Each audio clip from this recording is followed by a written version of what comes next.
Cinema നല്ല violence, നല്ല സിനിമയായിരുന്നു, അടിപൊളി വയലൻസ് സിനിമയാണ്, മസ്റ്റ് വാച്ചാണ്. അത്യാവശ്യം വയലൻസ് ഉള്ള പടം. ഓ ഓ എനിക്കാ എനിക്ക് ഇപ്പൊ 17-18 ആവാണ്. ശരി, അല്ല അല്ല, ആ ഇപ്പൊ നമുക്ക് ശരി. അത്യാവശ്യം നല്ല വയലൻസ് ഉള്ള പടം തന്നെയാണ്. നല്ല ആക്ഷൻ പടം. അടിപൊളി, നല്ല ആക്ഷനാണ്, നല്ല ഫൈറ്റ് ഉണ്ട്, സ്റ്റോറി ഒന്നുമില്ല, കണ്ടുകൊണ്ടിരിക്കുക. കൊള്ളാം, നല്ല പടം. ഒരു രക്ഷയില്ല ബ്രോ. ഫസ്റ്റ് ഹാഫും കിടിലും, സെക്കൻഡ് ഹാഫ് അതിനേക്കാളും അടിപൊളി ബ്രോ.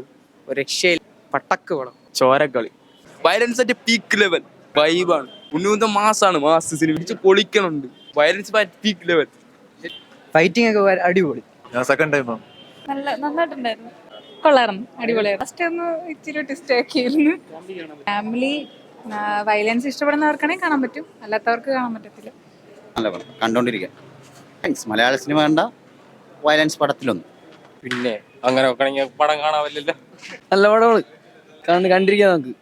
അടിപൊളി അടിപൊളി, ഭയങ്കര വയലൻസ്. നല്ല ക്വാളിറ്റി ഫിലിം.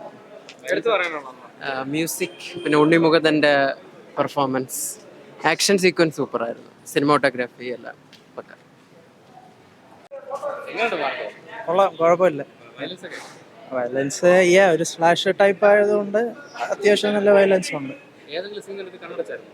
അങ്ങനെ ചോദിച്ചാൽ ലാസ്റ്റ് ക്ലൈമാക്സ് സീൻ നടക്കുമ്പോഴേക്കും എല്ലാം അത്യാവശ്യം നല്ല വയലൻസ് ആണ്. സോ ഇങ്ങനെ ഇത് കാണാൻ താല്പര്യമില്ലാത്തവർക്ക് ഇത്തിരി പാടായിരിക്കും. ബട്ട്